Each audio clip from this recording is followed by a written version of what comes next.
नमस्कार, मैं हूं अंजलि इस्टवाल और 9 बजे की खबरों में आपका स्वागत है। शुरुआत करते हैं उत्तर प्रदेश के चुनावों की खबर से। उत्तर प्रदेश विधानसभा चुनाव के दूसरे चरण के लिए 14 फरवरी को पश्चिमी उत्तर प्रदेश और रुहेलखंड के 9 जिलों की 55 सीटों पर मतदान होगा। जिन जिलों में चुनाव होने हैं उनमें सहारनपुर, बिजनौर, मुरादाबाद, संभल, अमरोहा, रामपुर, बदायूं, बरेली और शाहजहांपुर शामिल हैं।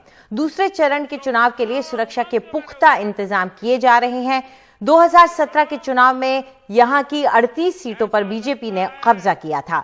समाजवादी पार्टी को 15 सीटें और कांग्रेस को 2 सीटों पर जीत मिली थी। अर्धसैनिक बलों की 800 कंपनियां यहां पर तैनात की जाएंगी। और अब बात करते हैं उत्तराखंड की, जहां पर विधानसभा चुनाव का प्रचार थम गया है। उत्तराखंड की सभी 70 सीटों पर एक ही चरण में 14 फरवरी को मतदान होना है। प्रचार के आखिरी दिन बीजेपी और कांग्रेस दोनों ने पूरी ताकत झोंक दी। रुद्रपुर में आज प्रधानमंत्री मोदी ने रैली की, वहीं मुख्यमंत्री पुष्कर सिंह धामी के क्षेत्र खटीमा में प्रियंका गांधी वाड्रा ने रैली की।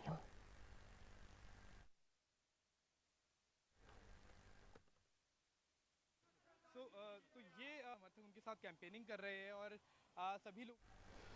और अब बात करते हैं उत्तर प्रदेश की, जहां कानपुर को बीजेपी का गढ़ माना जाता है। 2017 में बीजेपी ने यहां 10 में से 7 सीटें जीती थी, लेकिन इस बार यहां की महाराजपुर सीट पर लड़ाई दिलचस्प है। यहां यूपी सरकार में मंत्री सतीश महाना पिछले 35 साल से विधायक है। वहीं समाजवादी पार्टी ने 36 साल के युवा सिख को महाना के खिलाफ मैदान में उतारा है। हमारे सहयोगी सौरभ शुक्ला की कानपुर से ये ग्राउंड रिपोर्ट। यूपी के औद्योगिक विकास मंत्री सतीश महाना कानपुर की महाराजपुर विधानसभा की सकरी गलियों में पसीना बहा रहे हैं। सतीश महाना लगातार 7 बार से यहां जीतकर विधानसभा पहुंचे हैं और हर बार जीत का अंतर पिछली बार से ज्यादा रहा है। मंत्री सतीश महाना से जब हमने बेरोजगारी पर सवाल पूछा तो मंत्री जी ने कहा कि यूपी में बेरोजगारी दर बेहद कम हो गई है, पहले बहुत ज्यादा थी। बेरोजगारी एक बहुत बड़ा इशू है, युवाओं ने तमाम प्रदर्शन भी किए, उनको कैसे बता रहे हैं? कैसे बेरोजगारी जो था, आज बेरोजगारी दर देखें तो सबसे कम है। समाजवादी पार्टी के समय में 17 पॉइंट कुछ परसेंट थे, आज 4 पॉइंट कुछ परसेंट है। अब पहली बार उत्तर प्रदेश में ऐसा वातावरण बना है कि इंडस्ट्रीज यहाँ पर आ रहा है। कानपुर महानगर में वीरान पड़ा रहता था इंडस्ट्रियल एरिया, आज वहाँ पर चमन है। कानपुर महानगर में भौती की तरफ देखो, पहले एक भी इंडस्ट्री नहीं थी, लंबी लाइन इंडस्ट्रीज की लगी हुई है। तो इंडस्ट्री जो रोजगार देती है उसका 15-16% होता है, बाकी अनऑर्गेनाइज सेक्टर के अंतर्गत सारे रोजगार होते हैं और हर तरफ से लोगों को रोजगार मिला, तभी इतना बड़ा समर्थन है।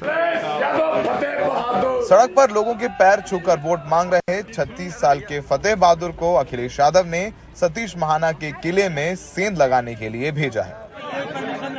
फतेह बहादुर को टिकट मिलने की कहानी भी बहुत दिलचस्प है। वो पिछले साल 2 अक्टूबर को सतीश महाना के घर के बाहर बेरोजगारी को लेकर गुलाब लेकर प्रदर्शन करने गए थे, लेकिन अभद्रता और गुंडागर्दी का आरोप लगाकर फतेह बहादुर पर गुंडा एक्ट लगाया गया और जेल में डाल दिया गया। फतेह बहादुर इसी का दुखड़ा रोते हुए लोगों से बेरोजगारी के मुद्दे पर वोट मांग रहे हैं। 2 अक्टूबर गांधी जयंती का दिन था। जब कोई चुन के जाता है, जनप्रतिनिधि हो जाता है, तो वो सब जनता का हो जाता है, वो पार्टी का नहीं रह जाता। तो हम गए थे अपनी आवाज़ उठाने बड़ी शांतिपूर्वक कि गुलाब का फूल आप 2 अक्टूबर को लीजिए।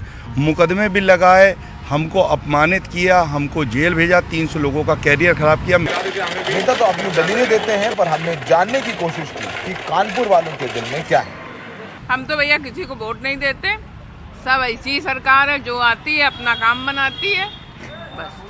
क्यों तो वोट तो देना चाहिए। मेरे 2 लड़के हैं, सब बेकार है। गवर्नमेंट ये सरकार आएगी, नौकरी जो वैकेंसी निकलेगी, ये सरकार आएगी, सबको आते जाते देखते रहते, कहीं कुछ नहीं होता। मेन बेरोजगारी है उनकी। अच्छा, इस बार बेरोजगारी मुद्दा है। सरकार कह रही है भाई मेट्रो भी ले आए हैं, सड़कें अच्छी हो गई हैं, रोजगार दिया है। मेट्रो का भी लखनऊ में खाली चल रही है, यहाँ पे भी खाली चलेगी। जैसे यहाँ जाम से मेट्रो के लिए लाए हैं, यहाँ पे लाने चाहिए थे एक आध पुल, रिंग रोड वगैरह जो मान लीजिए मंत्री जी ने अभी पास कराया है, ये पहले हो जाना चाहिए था। आपके से निजात, मेन तो कानपुर जाम से निजात मांग रहा है ना। आपके क्या मुद्दे हैं? मुद्दे बताइए, मैंने पूछ रहा हूँ किसको वोट देंगे, मुद्दे क्या हैं? मुद्दे बढ़िया हैं, जो काम चल रहा है, सरकार बढ़िया है। सरकार बढ़िया है, मतलब बात ही खत्म कर दे रहे हो आप यहीं पे, सरकार बढ़िया है। कानपुर को एक वक्त देश की औद्योगिक राजधानी कहा जाता था, लेकिन अब यहाँ की ज्यादातर फैक्ट्रियां या तो बंद हो चुकी हैं या किसी और शहर जा चुकी हैं। विडंबना है कि देश के राष्ट्रपति रामनाथ कोविंद भी कानपुर से हैं और प्रदेश के उद्योग मंत्री भी कानपुर से हैं, तब भी यहाँ कोई नई फैक्ट्री नहीं खुली है और न ही पुरानी फैक्ट्रियां चालू हुई हैं। कई मिलें जो अंग्रेजों ने बनवाई थी, जहां हजारों लोगों को रोजगार मिला हुआ था, वहां अब ऐसे ताले लगे हुए हैं। ये कानपुर जो एक वक्त मैनचेस्टर ऑफ ईस्ट यानी देश की औद्योगिक राजधानी कही जाती थी, अब यहाँ के युवा बाहर रोजगार के लिए दर दर भटकते हैं। सरकारें आईं और गईं, लेकिन ये मिलें पहले भी बंद थीं, अब भी बंद हैं, न कोई बड़ी इंडस्ट्री लगी है और जो व्यथा कानपुर की है वो जस की तस बनी हुई है। सहयोगी विनीत और आलम के साथ कानपुर में सौरभ शुक्ला, एनडीटीवी इंडिया। और अब खबर राजस्थान से। रीट यानी कि Rajasthan eligibility exam for teachers, इस पेपर के लीक मामले को लेकर राजस्थान में सियासत तेज हो गई है। विपक्ष हमलावर है और सरकार को लगातार घेरने में जुटा हुआ है। विपक्ष की मांग है कि सीबीआई जांच हो, वहीं सरकार का कहना है कि वो सख्त कानून लाएगी। राजस्थान विधानसभा में 3 दिन से लगातार रीट पेपर लीक को लेकर हंगामा जारी है। पहले दिन विपक्ष ने हाउस के वेल में पहुंच के प्रदर्शन किया। सत्ता पक्ष के साथ धक्का मुक्की भी हुई। फिर स्पीकर ने 4 भाजपा के विधायकों को सदन से निलंबित कर दिया। रीट परीक्षा की जांच जब तक सरकार सीबीआई को देने की घोषणा नहीं करेगी, हमारा आंदोलन जारी रहेगा। सरकार चाहे 4 की जगह 40 विधायकों का निलंबन कर दे तो भी हमारी मांग सदन के अंदर वही रहेगी। अभी हमारे नेता प्रतिपक्ष, उपनेता और पार्टी के प्रदेश अध्यक्ष, हम चारों निलंबित विधायकों ने भी हमारी मन की जो भावना थी उनका अवगत करा दिया कि जब तक रीट की ये 26 लाख परिवारों से जुड़ा हुआ मामला है। राजस्थान में सरकारी स्कूलों में शिक्षक के रूप में भर्ती होने के लिए रीट की परीक्षा करवाई जाती है, लेकिन राजस्थान पुलिस की स्पेशल ऑपरेशंस ग्रुप ने रीट के पेपर लीक का उजागर किया, जिसके चलते मुख्यमंत्री अशोक गहलोत ने एग्जाम को रद्द कर दिया। इसको लेकर जहां विपक्ष हंगामा कर रहा है, वहीं सरकार ने सदन में मामले पे चर्चा से इनकार कर दी है। राजस्थान विधानसभा की प्रक्रिया और कार्य संचालन संबंधी नियमों के अंतर्गत 37(2)(7), 52(2)(7) इनमें प्रावधान किया हुआ है कि कोई भी मैटर जो माननीय उच्च न्यायालय या किसी भी न्यायालय में लंबित होता है, उस पर यहाँ पर कोई प्रकार का डिस्कशन नहीं होता, ये सब जानते हैं। और इनके वक्त में अनेक पेपर आउट हुए, इन्होंने तो कोई जांच भी नहीं कराई।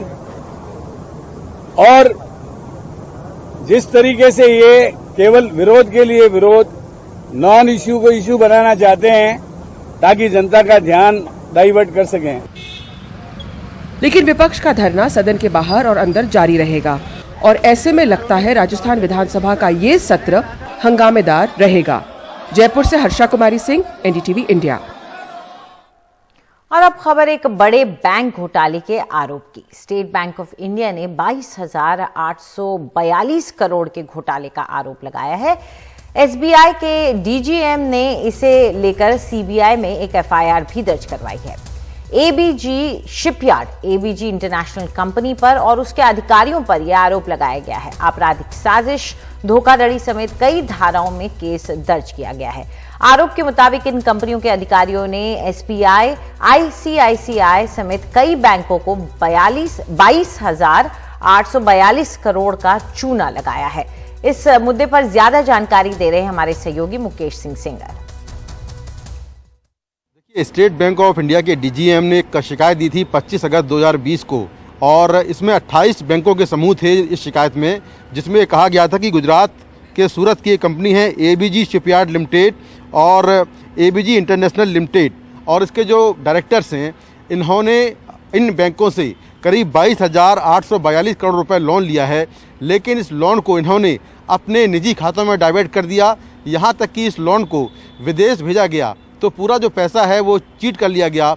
अब ये अब तक का देश का सबसे बड़ा बैंकिंग फ्रॉड है। इसके पहले हम जानते हैं कि जो नीरव मोदी का घोटाला था, जिसमें करीब 13,000 करोड़ रुपए उन्होंने बैंकों का चीट किया था, उससे बड़ा ये घोटाला है जो अब देश का अब तक का सबसे बड़ा घोटाला है, जिसमें 22,000 करोड़ से ज़्यादा की रकम बैंक से लोन ली गई और बाद में ये पैसा बैंकों को नहीं चुकाया गया। तो इसी कंप्लेन की सीबीआई पिछले 1.5 साल से जांच कर रही थी और जांच में ये पाया गया कि जो बैंकों के एलिगेशन हैं, जो उनके आरोप हैं, बिल्कुल ठीक हैं। और उसके बाद सीबीआई ने अब इस मामले में केस दर्ज कर लिया है। जो केस है वो धोखाधड़ी समेत क्रिमिनल ब्रीच ऑफ ट्रस्ट की तमाम धाराओं के तहत दर्ज किया गया है। इसमें जो आरोपी हैं वो एबीजी शिपयार्ड लिमिटेड हैं, उसके डायरेक्टर्स ऋषि कमलेश अग्रवाल, संतानाम सुबोध स्वामी, अश्विनी कुमार, सुशील कुमार अग्रवाल, रवि बिमल निवेतिया और जो ABG international private limited company है, ये भी इसमें आरोपी है। तो कुल मिलाकर सीबीआई ने केस दर्ज कर लिया है और पूरे मामले की जांच की जा रही है।